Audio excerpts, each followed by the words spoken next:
The question prepared.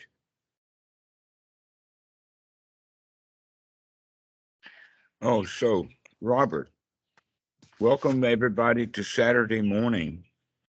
Actually, it's Friday evening your time. We'll have to find out from the flat earthers why that's true. But in any case, Robert was asking a question that doesn't kind of make sense. And let me see if I've got it straight when you're saying or asking a question about can self-pity be an avenue to happiness? And the answer to that would be that in most cases, the path of self-pity just keeps going into more self-pity. And the further you go into it, the deeper it goes. You get stuck in a cycle. And the people who were stuck in that cycle, you want to keep weapons away from them. Okay. Now, the issue of pity uh, is in a sense that you're seeing something wrong, something a problem, and it's a pity that you cannot solve that problem. Is that correct? Okay. Yeah. Well, one of the ways that we can do that is we can lighten it up, turn it around, make a joke out of it, in the sense of that isn't it a big pity that that's the only problem that you've got?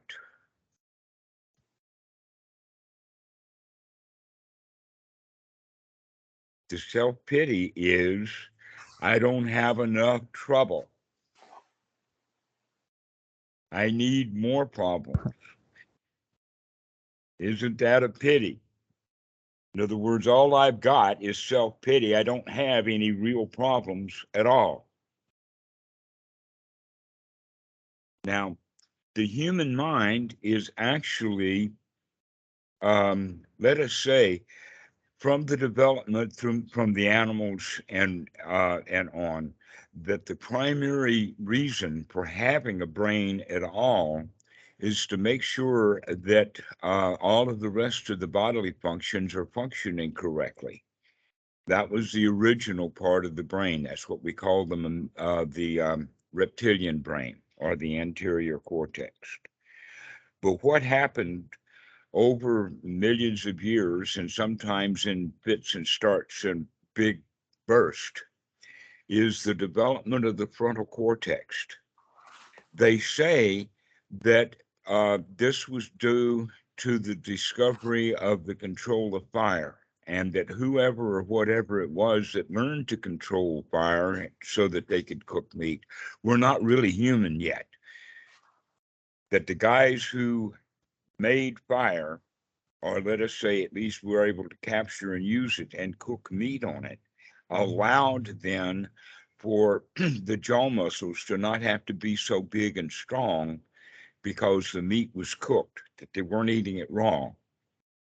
Because of that, that allowed the part of the face to grow, and also all of that extra energy from the cooked food allowed the brain, the frontal cortex, to grow into making new kinds of fires. And so what we're actually looking at is that in religion and most in Western society, everybody is talking about how important the truth is. The truth, big truth, right? Jack Nicholson in the movie says, you can't handle the truth. Christianity has truth with a great big T, an ultimate truth, a great big truth. Well, guess what? The human brain was not, let us say, developed in order to find truth. That was a very recent kind of thing, let us say, in the past 400 or 500 years, or maybe the past 2000. But in the old days, during the development of the brain, what the brain was used for was pattern recognition. To be able to recognize patterns, to be able to put two and two together, to be able to come and look at a tree and then tomorrow come and look at the tree and remember the changes to that tree, to say, oh, this particular animal has been to this tree in recent times and things like that. So this is an important point, to recognize that the human brain is a pattern recognition machine. And that is, in fact, the difference between regular programming and AI. That regular programming starts with the data and massages the data based upon an algorithm. AI is not using an algorithm, it's just gathering data and making pattern matches. This is exactly how AI can do facial recognition, is because they're finding the patterns. They're finding one thing after another, okay? This is, in fact, something that we use in the Dhamma to great advantage, in the sense that we can find a way of getting the mind into a happy state. And then later, we find a way of getting the mind back into a happy state. And then later, we find that we can put it into a happy state again. So we're getting the roll going, we're getting a pattern matching. And this is what we then would be calling success in meditation, is to get that pattern roll. All right. You, Robert, already have a pattern rolling, a habit of matching patterns that wind up in pity rather than in joy. And you're seeing that pattern happen over and over again. So what I invite you to do is start looking at those patterns, start recognizing when you have a thought of self-pity, and recognize, no, you don't have to have that, that you can come back and have a thought of joy. So I would say that the right way to handle this is to start being mindful of this self-pity. Be in self-pity mindfully, in the sense of looking at it, notice the patterns, recognize the process that you go through, and all the while keep track of the fact that you can make a change. You can change that. Once you see the pattern, you have a chance of making a change to it. You can alter the pattern. If you can't see the pattern, then it's hard to make a change to it. So this is why we want to do the investigation. But I would also make sure that you understand that generally self-pity is an unwholesome state. Ron, you're going to leave, huh?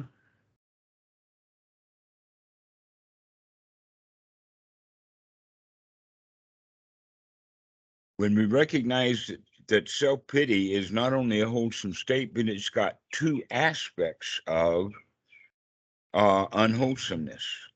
One is the pity, and the other one is the self. And so you can start to play with that in the sense of taking the self out of the pity and play with just the pity. How would you do that? I would say with the little phrase, ain't it often?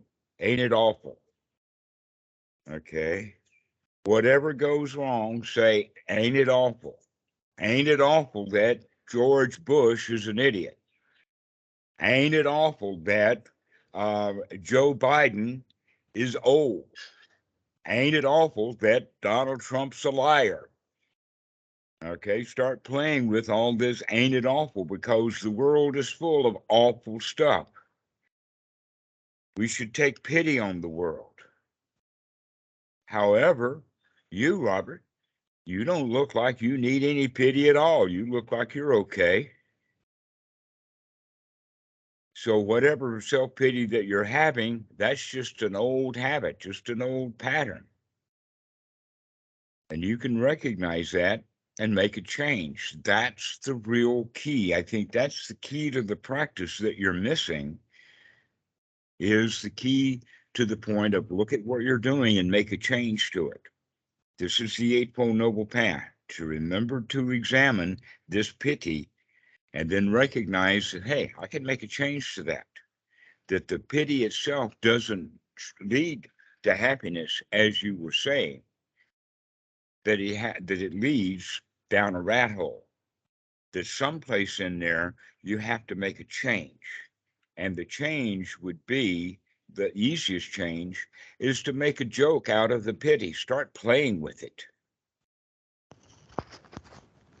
It's not heavy at all. It's just an old habit. You could go around with the phrase like, ain't it awful?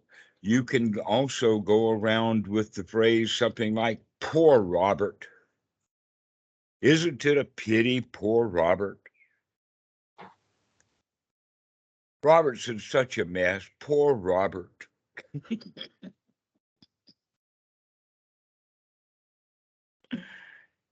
Start playing with it. Start teasing yourself that it's not really all of that heavy.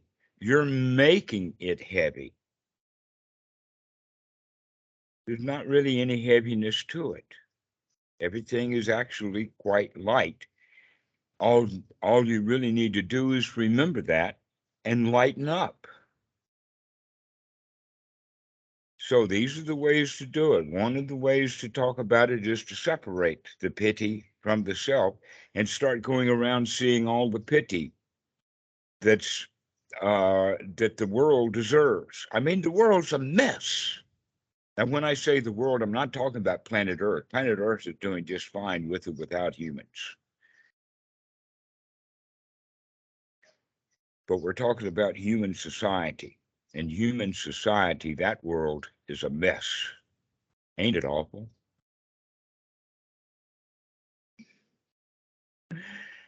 And worse still, Robert, ain't it awful that you can't see how awful the world is?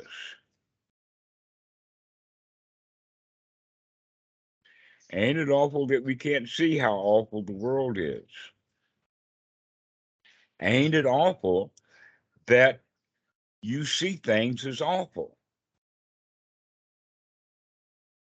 So these are the kind of ways to start playing with it, to start lightening it up, to recognize that things are not as bad as you keep telling yourself they are. That, yeah, maybe the world is messed up, and the world taught you by its example how you can mess up. And when you can see how you mess up, you could just say, well, ain't it awful? I learned that from the world. But you don't have to keep that. You can make a change. You can recognize that and start playing with it. Make pity your toy. Make it your excuse. Yeah, that's what I've been doing. Like it's all so bad. Like because it's like all completely so bad. Then like I kind of find like some joy in that. Like it's so terrible that like I like go reverse and I enjoy it because it's all so terrible. If you know what I mean. That's but Mm-hmm. But what is it that's so awful? What is it that's worthy of your pity? just like if I'm in like a really dark like place like mentally like everything will seem kind of colored by that and everything will seem kind of bad and so I'll like my whole situation will seem like pitiful like I'll think on the whole like in general things like are really bad and then I'll be like All right. for Well, some here's like the point somehow I'll then. find that How did you get yourself into things so really, really bad? Did you enjoy the troop from being okay into being really, really bad? Because that was quite a journey. Did you see yeah the yeah journey that you took? a lot of times like I enjoy it like or at least a part of me like it likes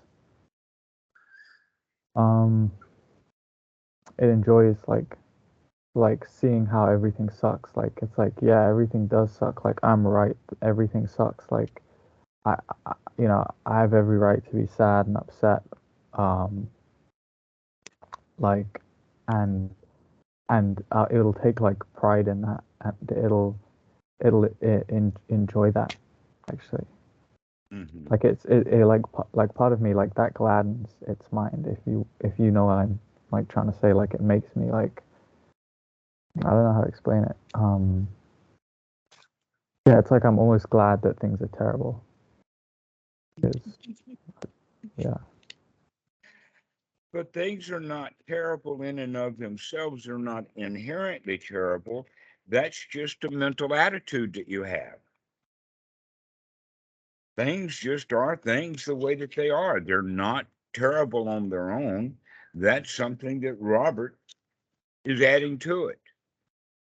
And Robert is actually quite an expert at making things terrible.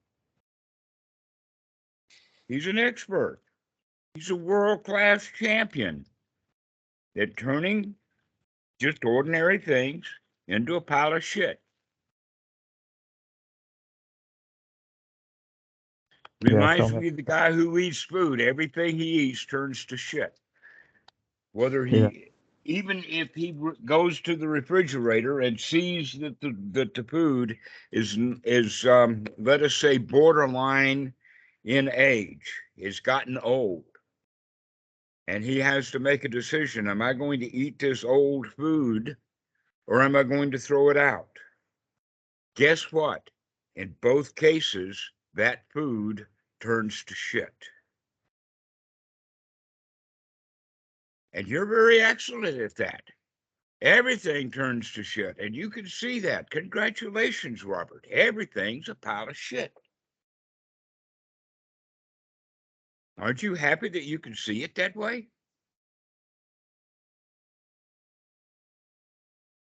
In other words, ain't it awful? You're making things terrible. You're in the habit of making things terrible. You're an expert at making things terrible. Congratulations.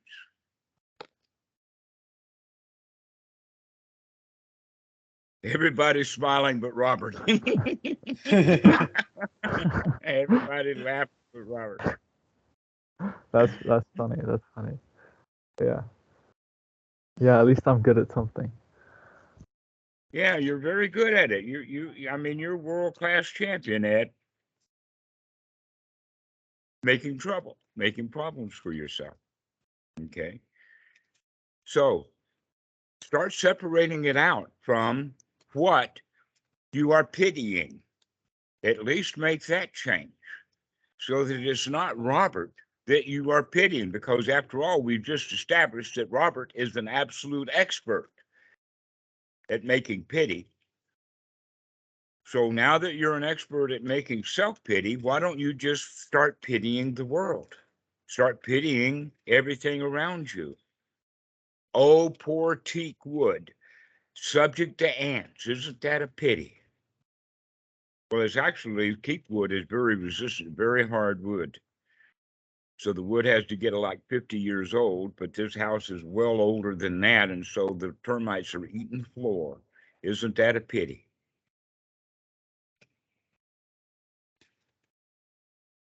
The price of diesel fuel has gone sky high. Isn't that a pity? Hmm. You see where we're going with this? Make everything a pity. Recognize that you're very good at turning everything into shit.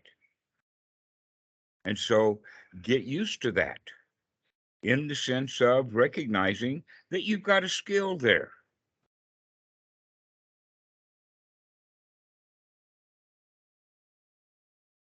Mm. Yeah, so it's like seeing the absurdity of it. It's kind of funny. It is. It is that it's absurd that you keep having a pity party when in fact your life is okay. It's just not as good as you want it to be. Right? Yeah. Well, you got into the habit of having your life not as good as you wanted to be when you were really a little kid. That's an old habit. Wouldn't you agree? that you've been in the habit of having a self-pity party for a long, long time. Yeah, I'd agree. When did you start? When did you start with that? Was there a time when you actually were deserving of a pity party? When things were really, really tough? Like when you were in diapers? I mean, learning to walk was a lot of trouble. I remember learning to walk, falling down often. When we're really little kids, we are dependent.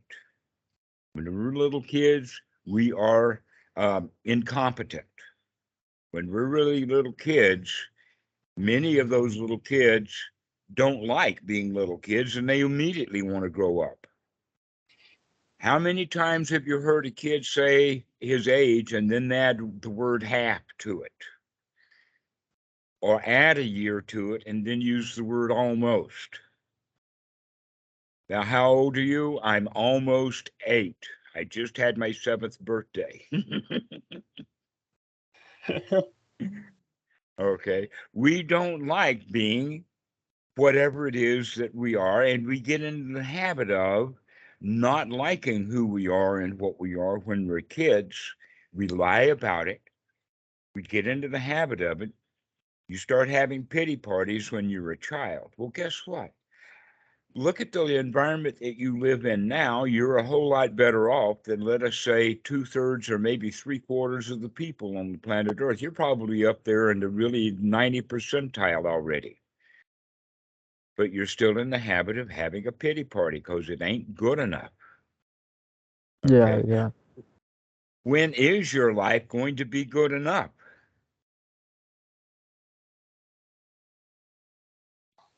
When is it that you're going to have even better drawings and artwork on the back of the wall? I mean, isn't it a pity that artwork that you've got? You need to tear all that down and get better artwork.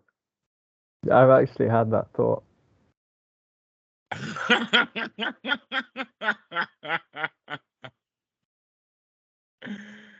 Exactly. So things are already not good enough as a habit from childhood. And so what we need to do in our anapanasati practice is to wake up to those thoughts when you're having them. So when you have the thought, oh, these drawings on the wall, they need to be replaced. They're not good enough. Catch that thought. Recognize that, hey, I thought that this wall was good enough when I put that stuff up there. Why isn't it good enough now?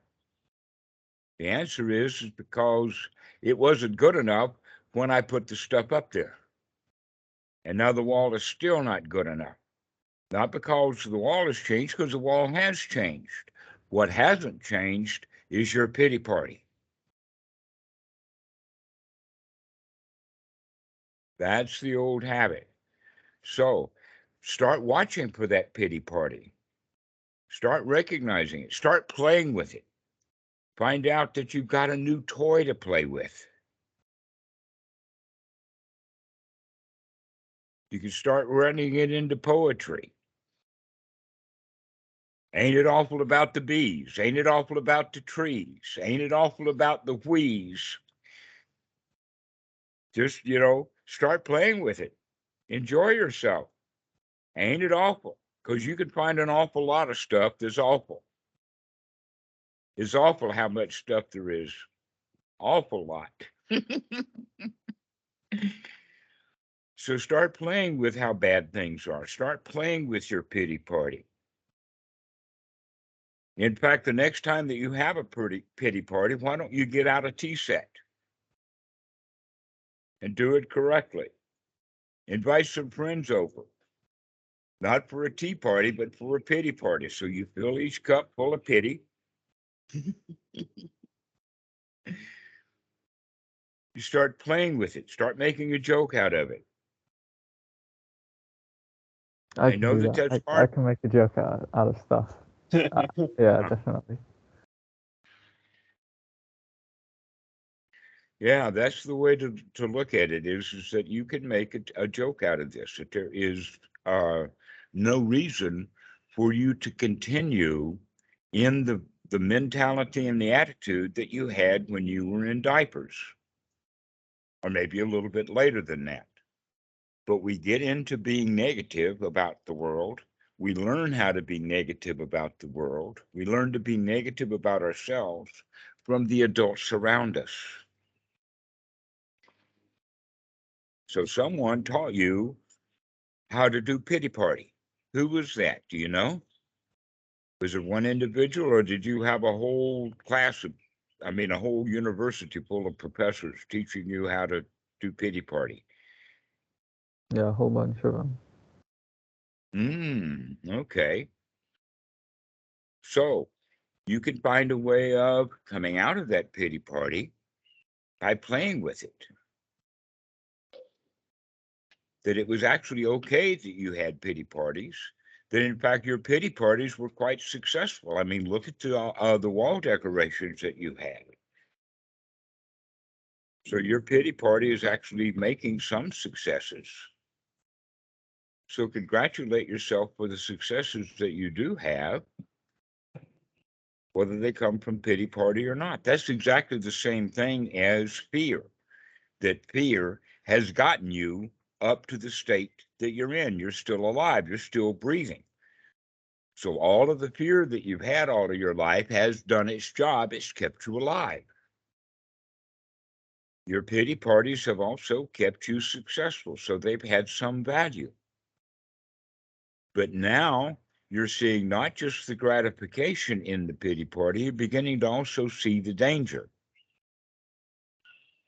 That's why you brought it up, as you can see the danger of these pity parties. So now we're plotting the escape. And what is the escape from the pity party? Is let's have a party. If you're going to have a pity party, let's really have a party. Let's start having some fun with it. Part of me doesn't want to accept that. Like, part of me says, like, that's like, you shouldn't make light of that situation. And part of me, it really believes it. Like, it Who can't just told convince. you that you can't? Who told you you can't make light of a situation?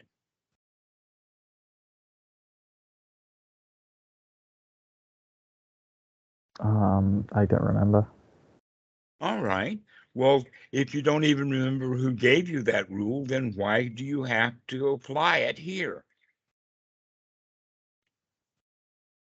Look at that resistance. You do have resistance to making light of it. So, what I would recommend right now is take a deep breath. And as you breathe out, you can breathe out that resistance and just relax.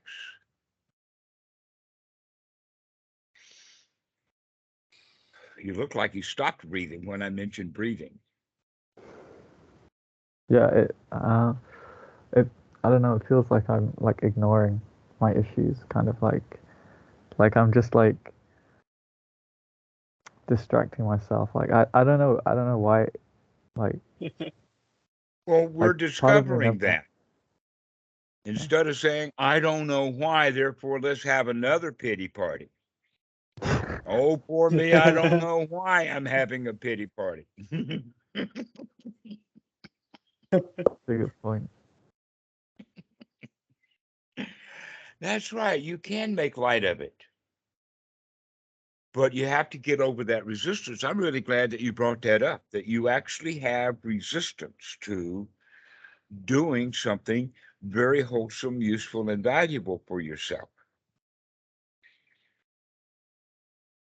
Recognizing that resistance, you can say, oh, all right, I've got some resistance here. Never mind. Let me take a deep breath and start again. Make friends with that resistance.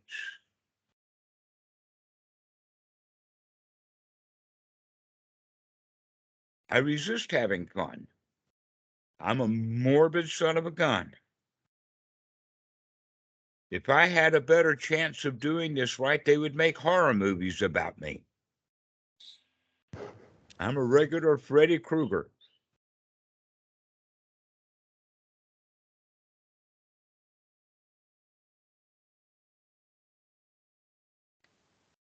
So one of the ways of doing this is exaggerate it. Make it really big. How big a pity could you have in your pity party?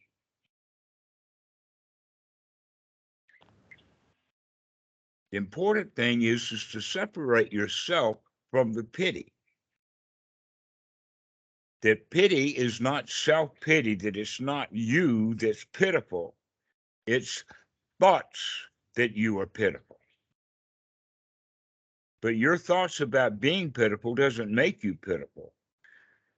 But your thoughts lead you to the feelings. If you keep telling yourself that you're pitiful, you'll begin to feel pitiful. And that's where the self comes in. You're getting very selfish now with your pity. Then, in fact, there's a whole lot of pity. A lot of folks have a lot of self-pity. You've had some good teachers. And they also taught you to resist, that you've got to be pitiful. That in fact, I could imagine that that's the only way that some people can get any love and affection is by coming and being pitiful. That I have seen situations like that. Let us say that a teacher had two teacher's pets, or maybe it's a mom with two kids, doesn't matter. The situation is the same. One of the children is, let us say, good at figuring things out. That child is good at doing the program, doing the tests, doing everything that the teacher requires, making friends with the teacher and all of that. The other student is pitiful. He can't do his homework and he cries and he's unhappy. Guess what? The teacher or the mom in this case will then take pity on the pitiful child. Her nurturing, her helper will come out, and the pitiful child will get more care and more affection than the competent child. That's one of the problems with being competent. A lot of us competent kids think that our competence is going to get mommy to love us. Actually, it can be so bad that because we are competent and mommy's too busy taking care of the incompetent kid, that the competent kid kind of gets ignored. Or even worse, mommy starts to depend upon the competent kid because she's too busy being at a pity party with the other kid that's at a pity party. So, which kid are you? Are you the competent kid that gets everything done and then gets ignored? Or are you the pitiful kid who gets taken care of? Probably the latter, if I'm honest. Ah, I so would, you want me I to would say take care of you while you're having a pity party, huh? um,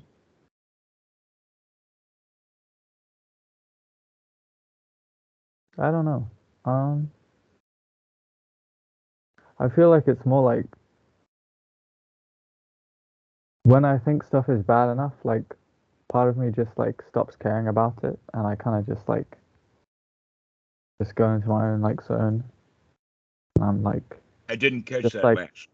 like I kind of go into my own zone. Like if I don't care about anything, like if everything is awful, I just like don't care about it, and I feel like it's kind of like that more than like anybody actually. Like if I like act pitiful, like I get the opposite reaction. Like mom and dad Ah, would be like that's pathetic. Like grow up. Like you know. So I wouldn't I say I finally got you. Okay, now I see what's happening here. So you're saying then that if you have a big enough pity party, then uh, you get to the point of what's the use? yeah What's the yeah point? And then the next step is that you give up, you quit, Yeah. you Yeah. relinquish. Okay. But you've still got the pity party. Can you find a way of relinquishing and be happy? Why don't you just give up without having to do it from failure? You can give up from the perspective of success. Yeah. I feel like I always need like a reason to give up. That's like You do need a I guess reason to give up. the pitiful reason sometimes seems. Winning is the reason to give up. I mean, after you've won the race, why don't you stop running? Once the job is done, you can quit. Here you are saying, oh, well, I need a reason to quit long before the job is done. And the funny part about it is that there's very little job to do. What is the job to do is to feel like that you're successful and that you've got the job done, rather than I'm not up to the job and now I can quit. You can say instead, oh, well, I've done it. I've given myself permission. In other words, my pity party is so good now, I can quit. But I can do it from joy, not from misery.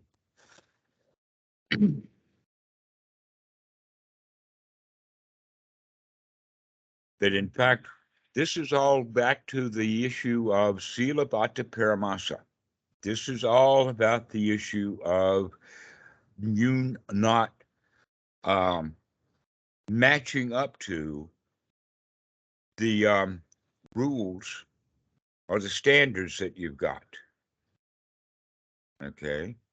So this is one way of looking at it is to see what standard is it that you're incapable of matching up to. This very much reminds me of the sour grapes. You know the story of the sour grapes, Aesop's fable? Do you know that story? Um. Uh. Is it like a fox eating grapes? No, it's Yes, the different. fox. Oh, that The is. fox is trying to jump for the grapes, but the grapes that he's jumping at are too high because all the other animals have eaten the low-hanging fruit, and so he's jumping now to get the high fruit, and he can't reach it. He maybe can touch it, but he can't get up to the point of getting a bite of it. And so after he tries a while, he gives up in defeat and says, oh, well, these grapes were probably sour anyway, which means all these grapes were not worth the effort. Now, normally when the seventh graders or whatever who are learning this, they hear it from the Western perspective of, oh, well, that just means that the fox didn't try hard enough, and that the grapes were not sour. Okay, but a way of doing it that's actually more to the Dhamma would be to say, oh, I don't have to get those grapes. They weren't worth the effort anyway. And now the fox can walk away with a big smile on his face. I don't need those grapes. So the Aesop's fable version of that fox is he's morose and dejected and didn't get what he wanted. And so now he's blaming the grapes for his failure. What you can do instead is recognize that you don't have to have those grapes, that you're okay without them, and that you can trot right off, and it doesn't matter whether the grapes are sour or not, they're just not worth the effort.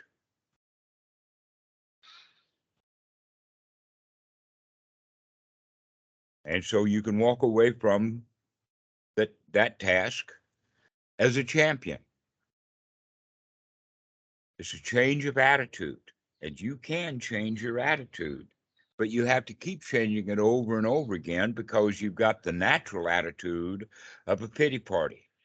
You've got the natural attitude, but that attitude, you see, is just a bad feeling that you've had all of these years from childhood, but it hasn't kept you from being successful.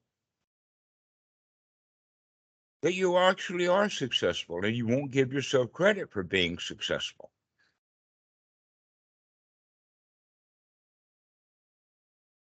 What can you do to give yourself credit for being successful? Well, for one, you can take a deep breath. Can you be successful at taking a deep breath? I don't see your shoulders rising. Let's see you take another deep breath.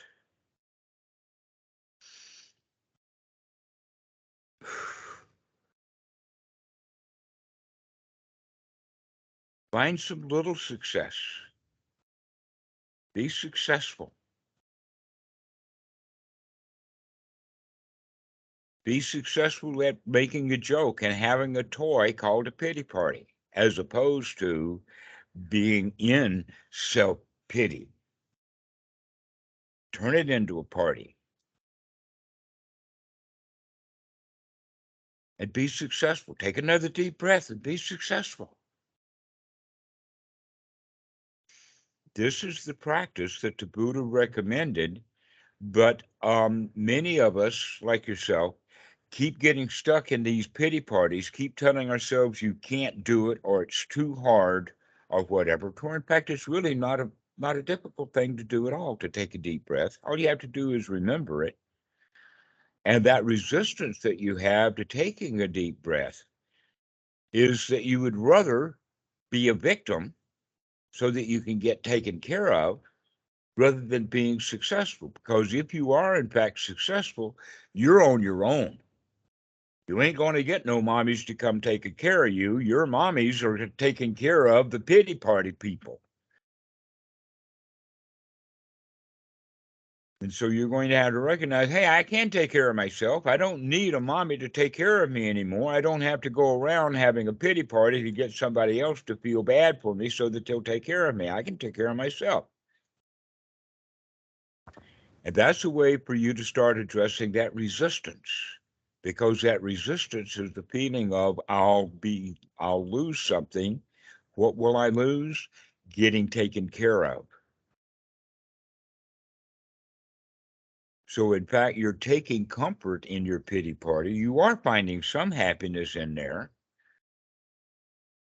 but recognize that that kind of happiness is, um,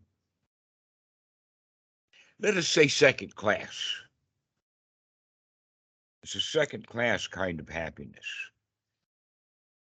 And it's second class because you have to have the pity party, where in fact, with first class happiness, you don't need to have a pity party. You could just do that right off with success itself. But this is something you have to keep remembering over and over and over again, that you can come out of your pity party, that you don't need mommy or that teacher to take care of you.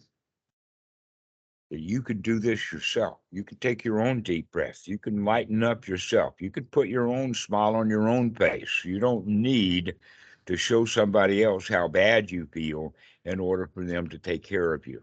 That's where the pity party stuff comes from. It's Right. the So it idea I must be, can't say yeah. what? I said it must go back to childhood because like if I like was pitiful like now around anyone in my life, they'd be like, "Get the fuck out of here!" Like people take care of you more. I feel as an adult if you're happy because they want to be around you. Like no one wants to be around like a sad person. So it's like it's from childhood then. Like it's like the patterns we learned. Mm-hmm. So we have to actually practice over and over and over again, lighten up, because you have been practicing over and over and over again for many, many years being pitiful. You're an expert at being pitiful. Congratulate yourself. You're quite successful at being pitiful. Exactly. Robert, you're the most pitiful student I've ever had. Congratulations.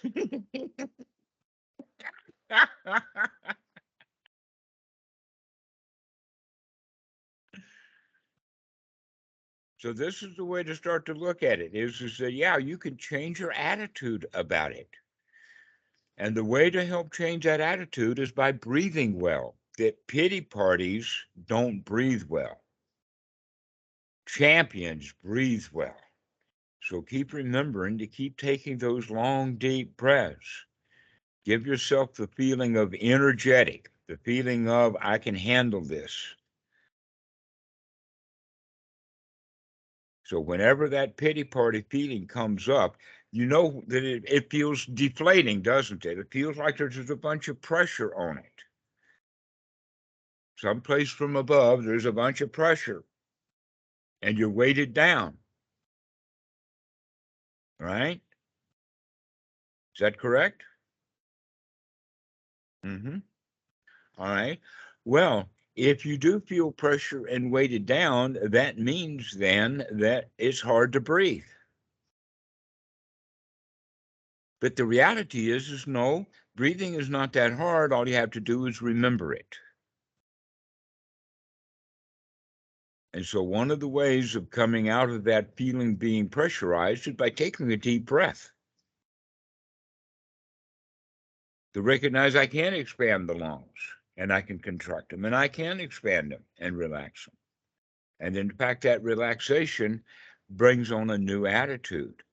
But when we are tight and closed down and feel under pressure, we're not breathing very well. And so I would recommend that you start taking a lot of focus onto the breathing. Start paying more attention to your breathing. Because instead, what you're doing is paying attention to the self-pity. Oh, poor me. But now we're going to start looking at it in the sense of, imagine that you've got a balloon, the balloon, never mind how hard it is to pump up that balloon. Imagine that that balloon now is sitting under a brick. And how heavy, how hard is that balloon to blow up when it's got a brick sitting on it, right? That's basically the pity party is like a brick sitting on your lungs. It's going to take some effort, but by taking that effort and expanding the lungs, you can begin to feel that pressure. You can begin to examine that brick, that heavy weight that's there that keeps you down, that makes you feel like that you're defeated, depressed, under a brick, under a boulder even. But the way out of it is to start to breathe. That's why the Buddha had anapanasati. He knew what he was talking about. All the physiology from all of the new research and everything like that, there's a whole number of sports that the primary key from a mediocre sportsman into a champion is often the breathing. That breathing is important for snipers. Breathing is important for basketball players. Breathing is important for singers. Breathing is important for being alive and coming out from under your brick. So this is one of the things that I would strongly recommend, just to start remembering your breath. To remember that your breathing is going to help coming out of that pressure. And also remember that you can do this. That part of the pity party is, I'm a failure, I can't do this. And because we feel like a failure and telling ourselves can't do it, we don't even try to take that deep breath.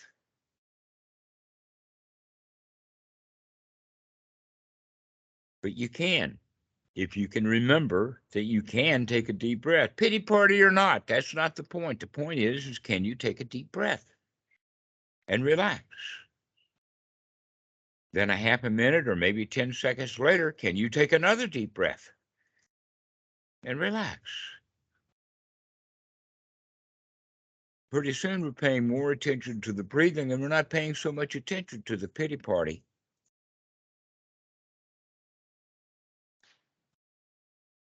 Now, the funny thing is that this is just the same old information that I've given you many times before. We're just putting it in the context of the pity party.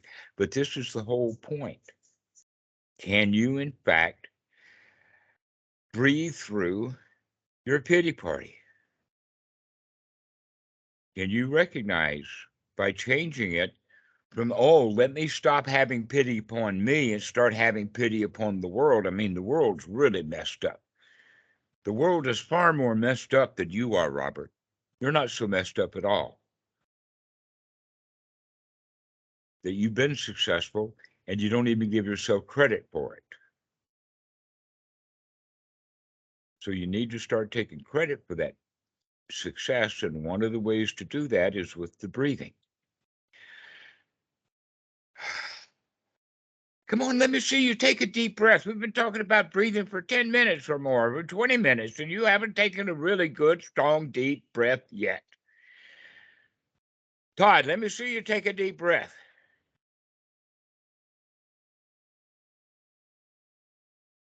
I'm watching. Parker, let me see you take a deep breath. Now that's a deep breath. That one I got. Robert, let me see you take a deep breath. Let me see your shoulders rise.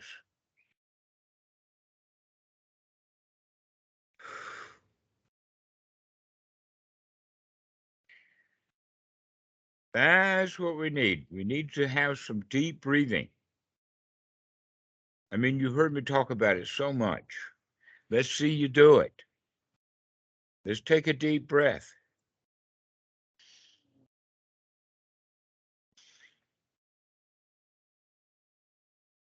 Because taking that deep breath is a successful thing to do. And you have been successful. And you won't give yourself credit for being successful.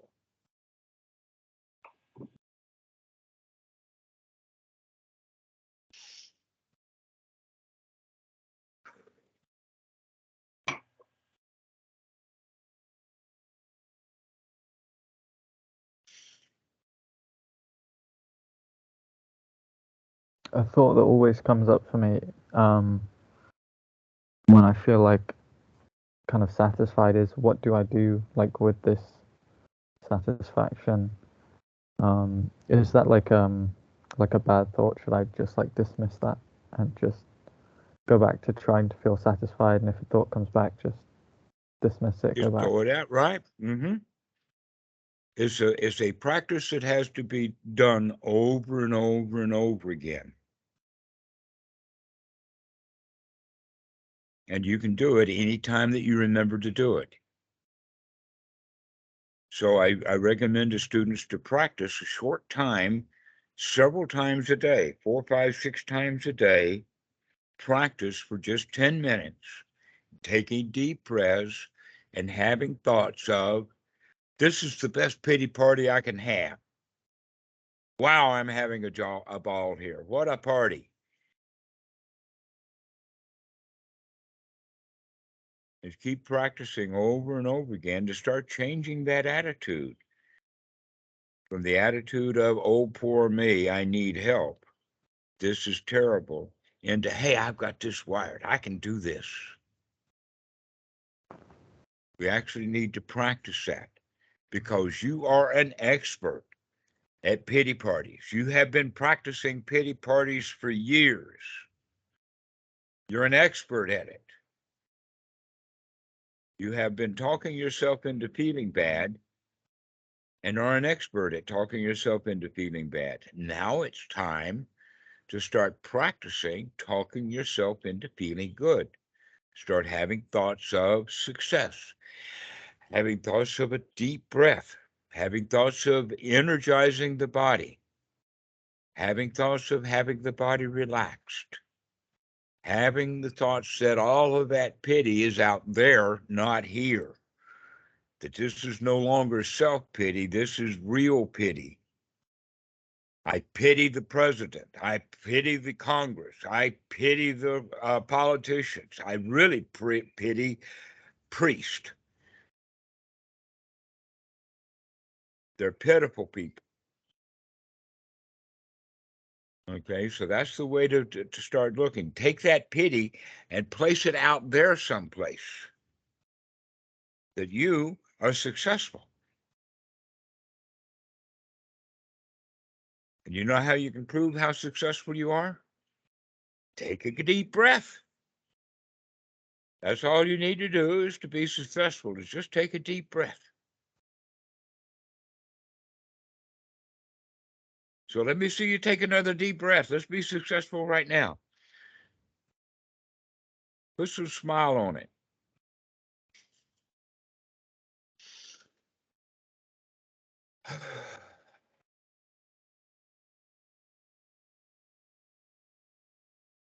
It's a very Okay. different way of relating to the world. Yeah. Mm-hmm.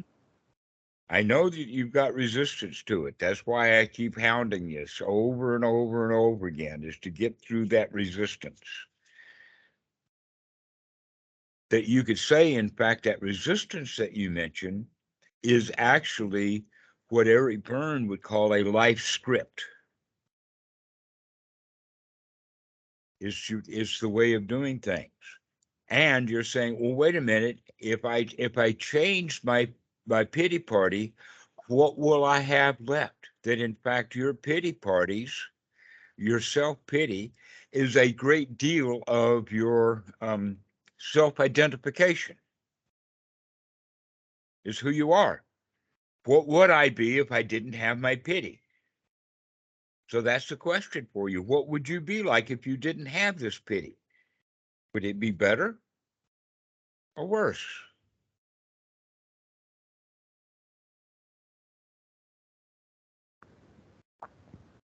Then where's the resistance? The resistance is just an old habit.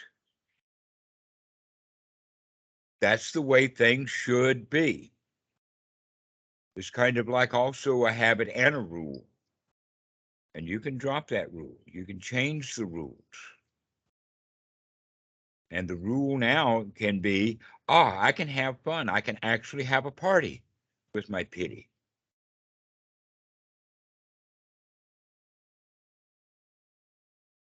Because after all, you're world class. You're an expert at being pitiful.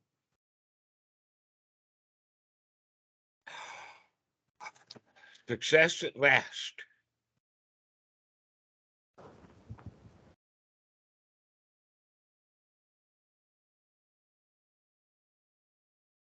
Yeah, that's it's interesting.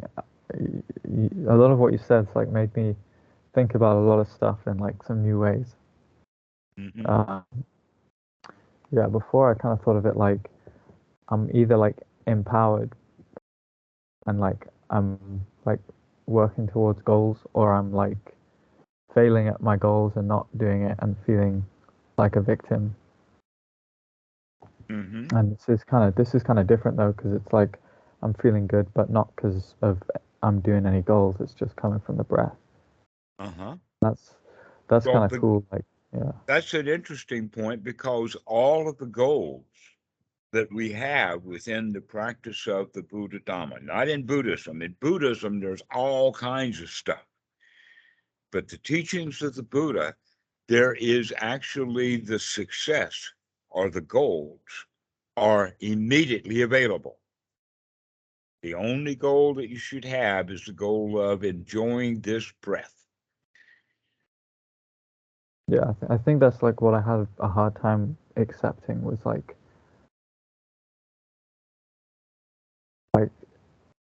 I always need like a goal that's like far away in the distance that I can Mm-hmm. go to, and No, then a goal that's far away that you can't go to.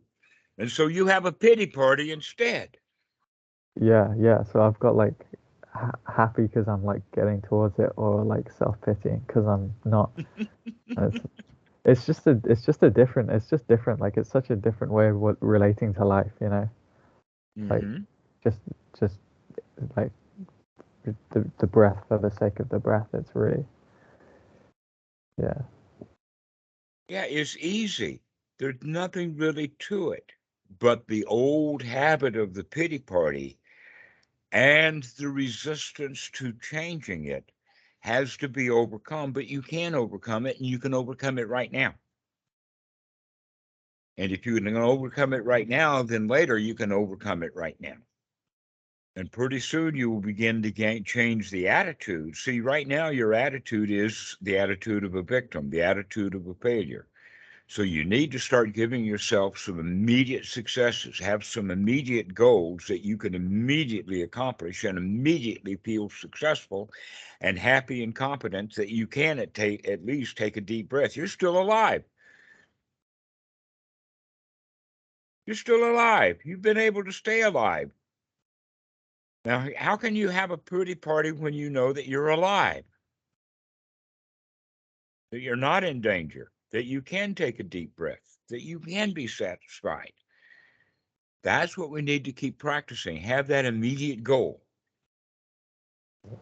And when you keep getting that immediate goal over and over and over again, it will develop confidence. In the Pali, the word is shraddha or shada. I can do it. I can do. It's the can-do attitude. You can have that attitude. You just change it immediately. And the way to change it is through the breath. Take a deep, long breath and say, hey, I could take a good, long, deep breath. My, what a good boy am I. I can take a deep breath. Be successful. Start thinking about the breathing. And when that resistance comes up, say, aha, I see you, resistance. I see that. And then take another deep breath. Or in the example of the brick on the balloon, when you start pumping that balloon up with the lungs, you can recognize, oh, there's some resistance in there. It's like I got a heavy weight on the chest, right? Does it feel kind of like that you're under pressure and that you got a big Yes. heavy weight on your chest? Okay. Well, here's the answer to that is, can you, in fact, keep breathing well enough so that you start to move that heavy weight? In other words, you're beginning to start taking control of it rather than being a victim to that heavy weight, that resistance. You can actually move it. You can push it. You can change it by taking a deep breath. Then, in fact, this point that you're talking about is exactly the same. It's not the same feeling, but you deal with it in the same way, and that would be anxiety.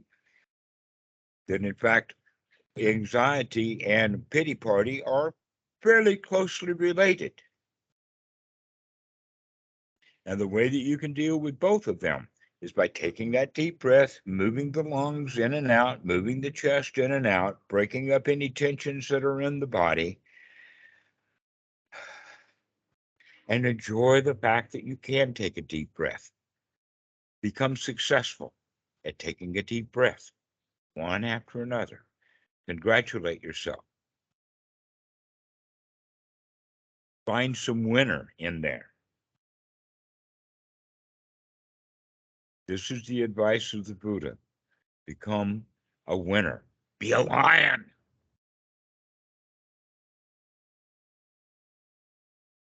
The Buddha was a lion. He was not a pity party person. And you could become just like the Buddha by breathing well. Roar.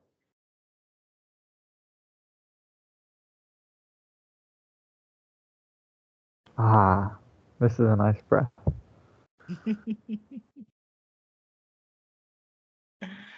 Miguel, you have been a shadow person for quite a while.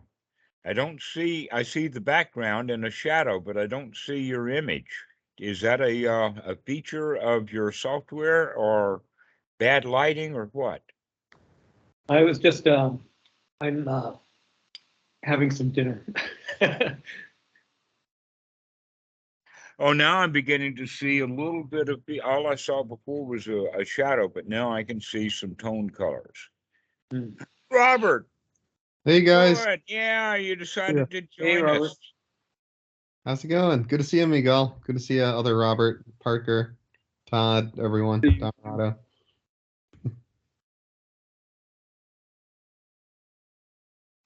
if you'll notice what happened right then, I made a change of reference out of talking about pity party into shadows and things like that. And immediately, Robert has a great big smile on his face.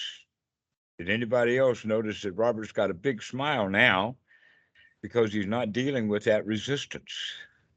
But if I mention the resistance will come back again. Yeah, that's what happened. Yeah. So, if that's true, recognizing that I can change the direction of your focus, you can too. You can, let us say, become distracted from your distractions. Your pity parties is your distraction. You can become distracted from that. And I'm recommending the way to do that is with the breath. Start focusing and noticing the breath, how good it feels to take a good breath, to recognize you're still alive. Wow, isn't that marvelous? Being alive, I mean, I can't think of anything better for any of you. I'm really glad that each one of you, all 5 of you here, are still alive. You haven't stopped breathing during this conversation. You're just not breathing as well as you could.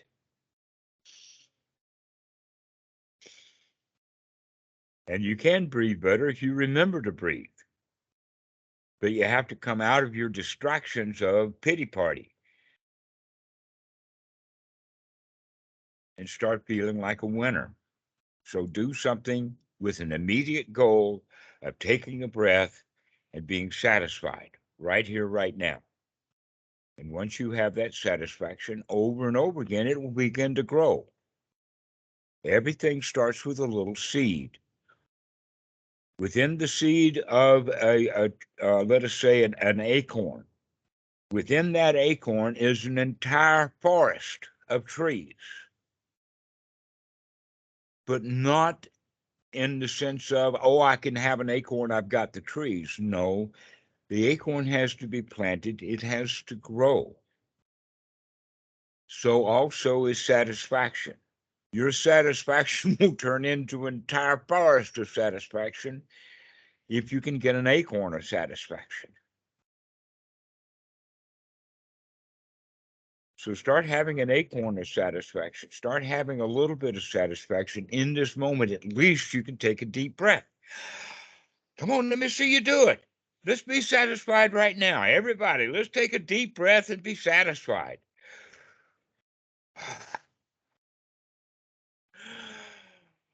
Oh, how nice it is to be alive, to be able to breathe well. And when we're thinking about that, we've got happy thoughts. We've got successful thoughts. That's the acorn that we're talking about. Keep that acorn growing. Have a little bit of satisfaction. Robert, you got your hand up. Yeah, just one thing that I've learned from Dhammarato that's really helped me is like really positive reframing of situations. Like for example, I was driving through a tunnel the other day and I really don't like driving through tunnels. And I thought to myself, you know what? This is a great opportunity to enjoy driving in tunnels, to further improve my ability to drive through tunnels. Because if I get through this one and I have a positive point of view, the next one is gonna be easier. And it made it a much nicer experience driving through the tunnel. So I don't know if you've experimented with that much, but that's one thing I've played around with a lot and I've enjoyed. Well, in fact, we can use the analogy of the tunnel is the pity party. It's a tunnel. Can you enjoy the tunnel? Can you take a deep breath? I can handle this pity party. I don't even have to say poor me. The champion me can have a pity party and be very successful at it. We could actually have a party. Ain't it awful? How awful can it be?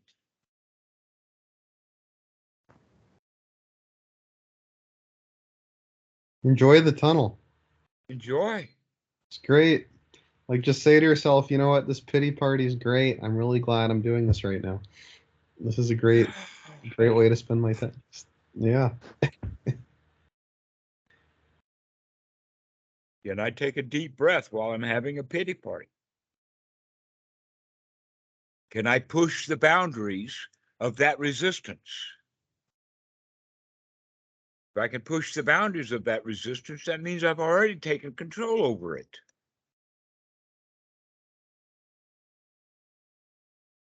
So you're already being successful right here in this conversation. The trick is, can you remember what we've been talking about?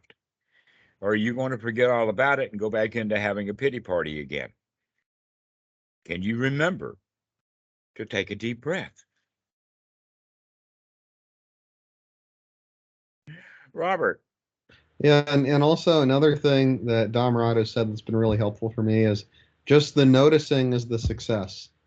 And what often happens is you notice and then you feel guilty for having it. Of, oh, I wasn't so good at practicing because look, I had a pity party, and when am I ever going to get good at this sati thing and this happiness thing? I'm never going to be good at this. Look, I was just in a pity party again. And then, but just the noticing is the success. That's it. You're already successful once you noticed. You don't need to do anything more. That whole guilt trip thing is very, Christianity. That's society talking. Forget that. That time is not your friend when it comes to this. Don't think about all the times in the future you have to do this or all the times in the past where you haven't done it right. Just that noticing in that moment is the success, and that is the brute fact, is that is successful, noticing in that one moment. And congratulations. Mm-hmm.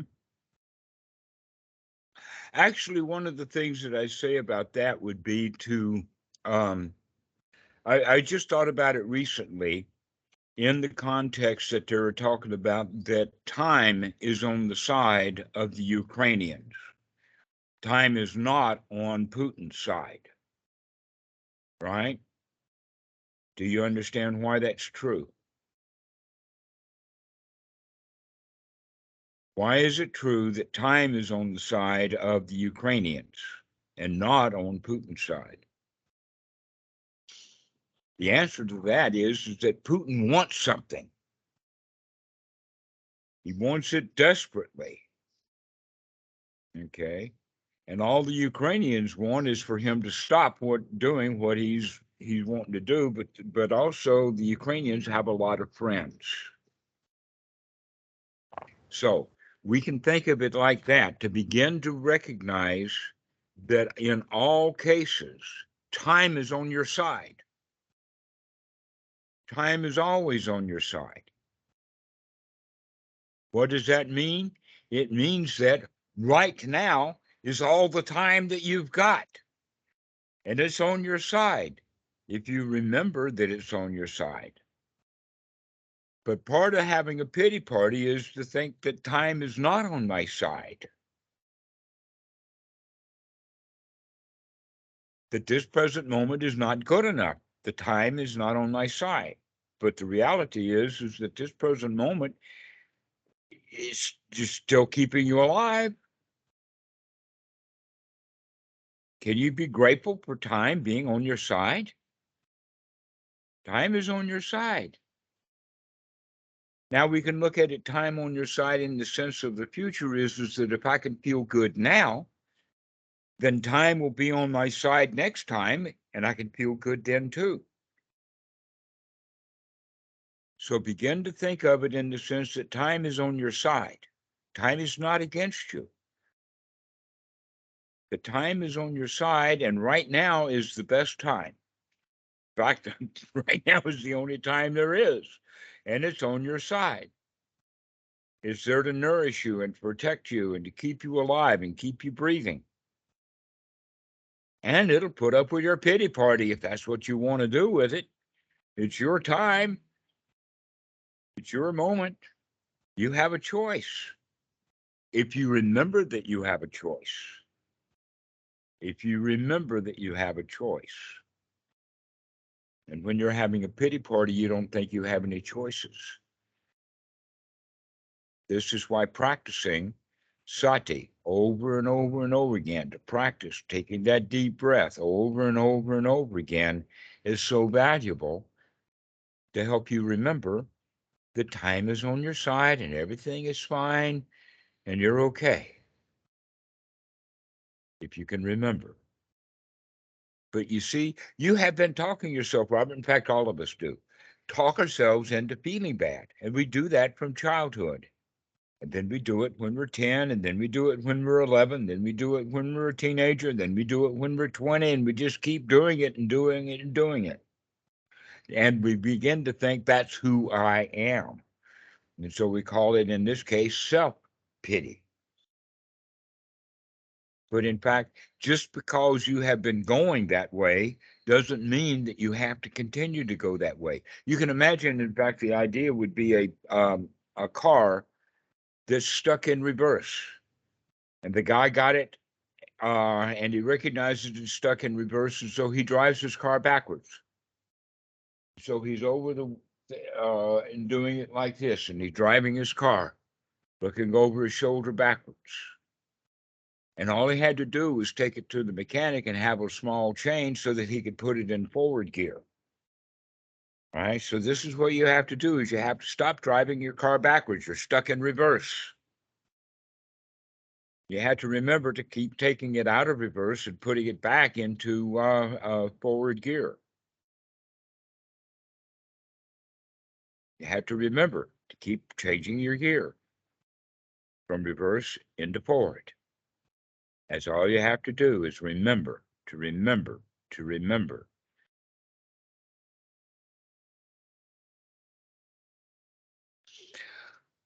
Remember to take a deep breath.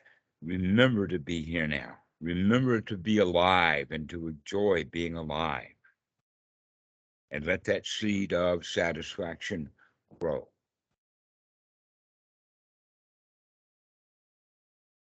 This is the practice. And here you have been saying that you were practicing, but what you were really practicing was pity party. Well, you're already an expert at pity party. Congratulations, as I said. You're one of the best pity party people I've ever met, Robert. You're a complete success at that. Okay, so now we need to start thinking about being successful at something else. If you can be successful at having a pity party, maybe you can be successful at taking a deep breath. Can you? Yeah, I think so.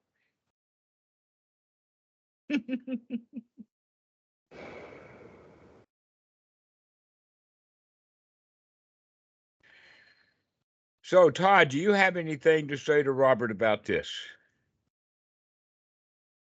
I've had a lot of different ideas over the course of the night, but I think the other Robert had some excellent suggestions as well. But I think the things that have jumped out at me the most are the fact that it really helps, or I found that it really helps to acknowledge that all of this kind of goes back to the earlier part of the conversation, but you kept bringing up thoughts and the fact that all of these things are coming from thoughts. Anytime you get locked in these loops of pitying or judging or any of these things, they're all just thoughts, and none of them necessarily mean anything. You don't have to believe them.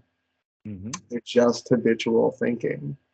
And I also always like going into the kind of self-inquiry of who is even believing these thoughts, who is there to and kind of go into a deep dive like that if that's something you're interested in. But even just just acknowledging the fact that it's so quick to we're so quick to buy into whatever thoughts come into our minds at any time, and we don't use the discrimination that we should and discernment that we should, as to whether it's not just a wholesome thought or an unwholesome thought, but whether it's complete bullshit or not. And be very helpful. And then also, I don't know, I saw a quote the other day on Facebook, and this whole conversation has really reminded me of it. And I don't know if it'd be for me to share it. Okay. I thought I had looked it up again because I thought it was still pretty pertinent. I don't know. It's by, it was on a Buddhist page that popped up, and it's by Jeff Foster, who I don't know. But again, this really just kept popping up when Robert, you were saying this stuff about these feelings of enough preamble. Okay, read so it to us. What's the quote? when you feel that life is meaningless, well, good, it is. Or rather, it's important sometimes to courageously touch into the inherent meaninglessness and absurdity of things and not run away into fantasy and false hope. Meaninglessness, when not resisted, when touched with an open heart and a curious mind, when penetrated with warm awareness and gentle breath, is like a nourishing and restorative bath of simplicity. All you have ever accomplished, meaningless. All your successes and your failures, meaningless. All you have built up, all you have worked for, all you have proven and argued and defended in the eyes of others, meaningless. To the ego, this is heresy, negative and depressing and even a little terrifying. But, if you plunge into the depths of meaninglessness, willingly and consciously and with the curiosity of a child, you may end up discovering something amazing. In the dirt, in the muck, in the mud, in the dizzying groundlessness of that hopeless and empty place inside, you may find relief, peace, even the seeds of new joy. Yes, joy, a joy that is causeless and unrelated to any of your worldly achievements, possessions, accomplishments, successes, or failures. A simple joy, the joy of being itself, the inherent fullness of existence, the blazing light in the midst of a single ordinary moment, the sacredness in the furnace of time, the holiness in the manure of self. So I thought that's a very important point about the meaninglessness of it. The meaninglessness of it is within the context of the Buddha is suññata, or emptiness, or nothingness. What that means is that things don't mean a thing. All those arguments and all of that discussion and all of that negotiation and all of that arguments and stuff, it don't mean anything. Nothing means anything. What is, in fact, this is the reason why I was talking about it in the sense of ain't it awful, playing with it, because ain't it awful goes in the direction of is meaningless, because we're saying ain't it awful ironically.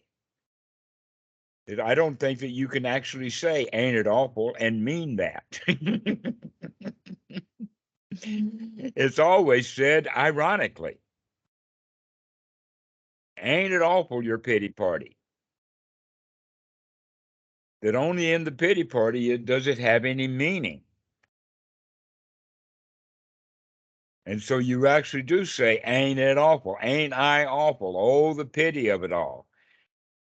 But you can change that into the humor in the sense of, it really doesn't mean anything. There's nothing to it. It's meaningless. Given that it is meaningless, now you have a choice. Are you going to enjoy it being meaningless? Or are you going to be frustrated and upset and want something to have meaning to it? That's the basic point that Christianity would bring you, that this is part of our culture, that things are supposed to be meaning. I mean, why did God invent? Why did he have the world? Why did he invent creation? Why did he create anything? It must mean something. Guess what? It doesn't have to mean anything. It just is. If there's anything that has any meaning to it, would be that you're alive. That's the only thing that I can think of that's important. And if you can see that the only thing that you've got in your life that's important is that you're alive, then you can appreciate this next breath, because that's going to keep you alive. Do you actually enjoy, Robert? Do you actually enjoy being alive? Sometimes. Ah, well, why don't you practice that? Why don't you actually practice being alive and enjoying it?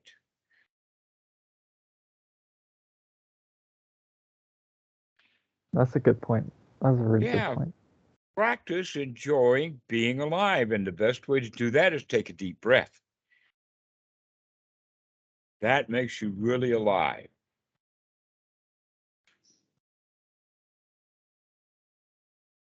So that's the only meaning that we need, is that you're still alive. That's the only thing that's important, is that you can take this next breath. I Isn't it like that. marvelous that you're still alive? Pity party and all, it's marvelous that you're still alive.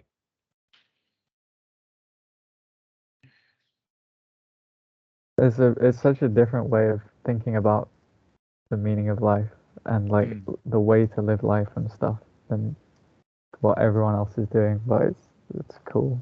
Yeah, it works. Like I can feel it like in this call. Like this is a different way to do things, but Look how miserable most of the rest of the world is, and see if their take on it seems to be working for them. So maybe there's something here, right? All people who are having a pity party, they get taken care of.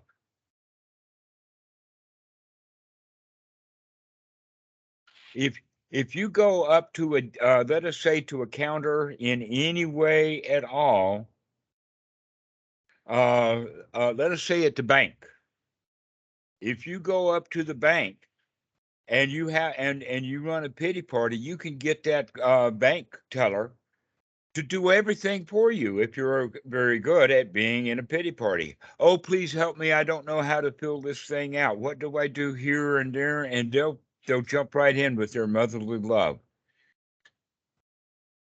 So being in a pity party is actually a way of manipulating people. I know, I've watched that my whole life. I have not been ever very good at it. I'm always the one who can do it. I'm the one who has to go take care of the people who are having a pity party, and I'm not very good at it. yeah, God, I'd rather give them wisdom than give them help. yeah. And they don't want that. Like they just want you to commiserate. Uh-huh. You don't want my wisdom at all. You just want me to commiserate with your pity party. Yeah. I've heard that.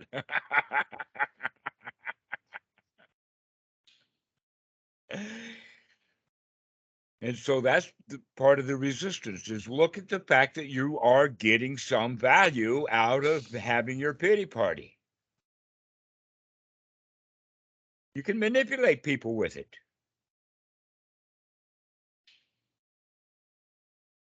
The question is can you come out of it? Do you have a choice, or is that your only method of operation?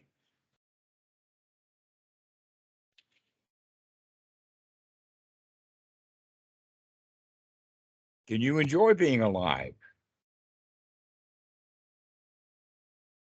Your choice. You can be alive. You can be in that sense of meaningless. Isn't it? Actually, in fact, I think that that's quite marvelous. I think that's quite exciting, that the things don't actually have any meaning. That gives you tremendous freedom. Going back to the brick on the balloon, that brick doesn't mean anything. That heaviness doesn't mean anything. It's just there. You were the one who brought it in. You drug that in, and now you're weighted down with all of that meaning. Poor old Robert. Things mean so much. Everything is so important. But when you take all of I'm commiserating now, and he loves it. Did you see that? I was laughing at the irony of what you were saying. Exactly. Exactly. So this is the point then. Now you're beginning to understand, but the important thing is that you have to practice this because you are already an expert at pity parties. Can you be an expert at seeing the pity party? Can you can you become an expert at coming out of the pity party, making a change, taking a deep breath, appreciating the fact that you're still alive so that you can have a pity party? You're still alive, Robert. Isn't that marvelous? Your pity parties didn't kill you. Yeah.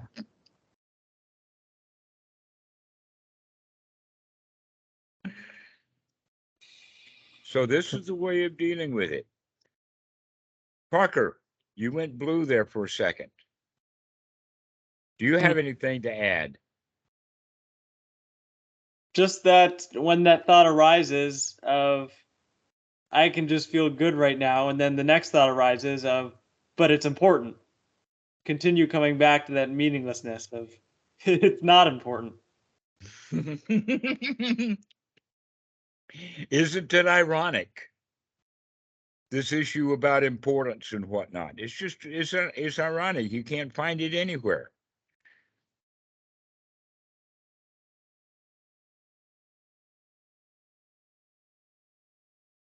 In a way, you could say that it's really important to see that things are not important. There's language for you. Uh-huh. It's really important that you stop seeing things as so important, because things are not important. The only thing that's important is that you can see that things are not important,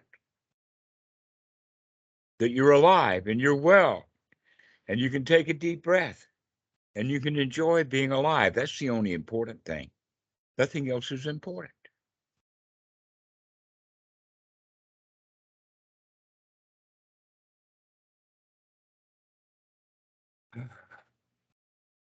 Well, since nothing is important, this tall is no longer important.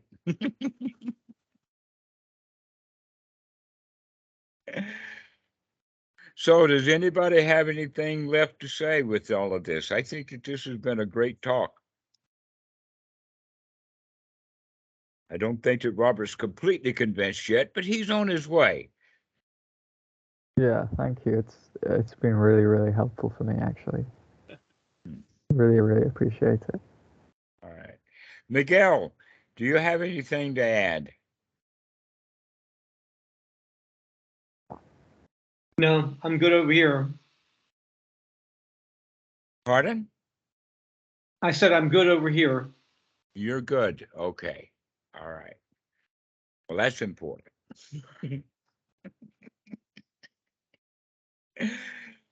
So does anybody have any closing remarks for this? We've been going at it for a while. For the viewers, as I usually mention, check out the description for the links for the Skype calls and the Discord. Everyone is welcome to join these. Oh, and Excellent. also don't forget to do a little shout out for the Open Sangha Foundation. We'd love to have anyone that'd like to volunteer. So, yeah. Yes, that's right. We've got a Sangha organization that we're building and growing. Todd and Miguel, if you'd like to get involved with that, the two Roberts and Parker already know quite a lot about it. There's a Skype group called Open Sangha Foundation. And the Open Sangha Foundation, basically, the two words open and Sangha are the important words. Open in the sense that we're not making boundaries. An example of a boundary is the Presbyterian cannot take communion. That's a boundary. Okay, we're not putting those kind of boundaries in there, that it's open. Tibetan and Vajrayana and Zen and Chan and Theravada and robes and not robes, all of it is open. Anybody who wants to join can join. And what is Sangha is community. That in Western Buddhism, there's a whole lot of division. There's a whole lot of little groups around. Then, in fact, they keep the Vajrayana and the Zen and the Theravada, and they make these separations to where the reality is that those separations are not important. What's important is friendship, is Sangha. And so this is what we're promoting, is the promotion of friendship in the wider context. Eventually, the idea is to begin to take the money out of Western Buddhism so that we can actually teach the Dhamma through Sangha. And so that's the intention. And we got a lot of plans, and it's going to operate slowly. We're going to build it up slowly. But we can, in that regard, the volunteers won't have a whole lot of work to do. Everybody can take it easy because we're walking in a really friendly way. And so I invite everyone to volunteer. One of the things that we need is a teacher coordinator. What is a teacher coordinator is to get in touch with all of these teachers that we already know about, one at a time, with an email, and invite them to join the Open Sangha Foundation or other things like that to get newsletters going. So one of the audiences that we're wanting to contact are basically not the old guard, not the really heavy-duty established teachers like Jack and Joseph and Achan Samedo and Achan Pisano and Achan Amaro and Christopher Titmus, you know the list, Brasington, that crowd. We're talking about now the newer students, the ones who are the newer teachers, the ones who have began to see that teaching the Dhamma is a really, really good way of spending your time. Since nothing is important, let's spend it on the Dhamma. Okay, those are the teachers who we want to bring into the community. Those who have been teaching, let us say, less than 10 years. Those are the teachers that we want to learn for each of those together to make friends with each other, to have a community. This is what we need within Western Buddhism.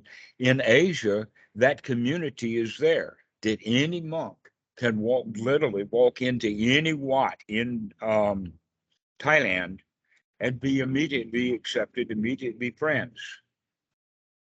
Within Western Buddhism, we don't treat people that way. Okay, so we need to develop friendship. That in fact, friendship is probably more important than any other of the teachings of the Buddha. Because if you can't make friends with yourself, it's hard to make friends with others. And if you can make friends with yourself and make friends with others, then what else do you want in life? Oh, you want enlightenment. Oh, okay. Well, that's what enlightenment is being friends with yourself and friends with everyone else. And so this is what we're doing, is we're promoting that Sangha, promoting that friendship, promoting that mutual, let us say, back scratching. And Todd, I would really invite you in. We've got some things that you can get involved with also. And I very much appreciate Robert Cohen for all the work that he's been putting in. But the star of the show is Parker. Yay, Parker. Thank you so much for the work that you're doing. Is there a website for it? Yes, Tyler is making the website as we speak. Nice. We've decided that what we need is the 5013C first, as opposed to the website first. Okay, so first priority, and Christopher is working on that. And that Parker's already scheduled a meeting for Friday, the 3rd of June.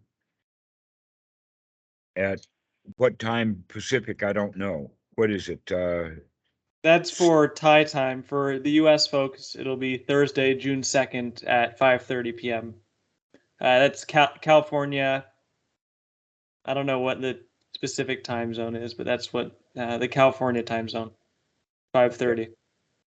All right, so I invite all of you to have that call on this coming Thursday at 5:30 in the evening. Where do we sign up for volunteering? On the group, Open Sangha Foundation is a group on Skype. Okay. Parker, Yes. will you send Todd a invitation? Yep. Thank you. And both of the Roberts are already members of the group. Miguel, you're invited also to join if you like.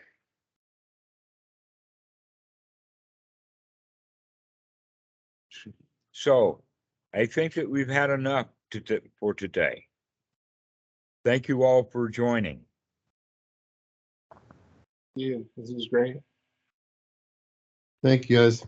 See you soon, guys. See you soon. May you take a deep breath, Robert. Yeah, I forgot actually. Thank you. See you guys later. Thank you so much. Bye. Thank you, Sure See you Dhamma. guys. Bye, guys. Bye, Great everyone. seeing you all. Likewise.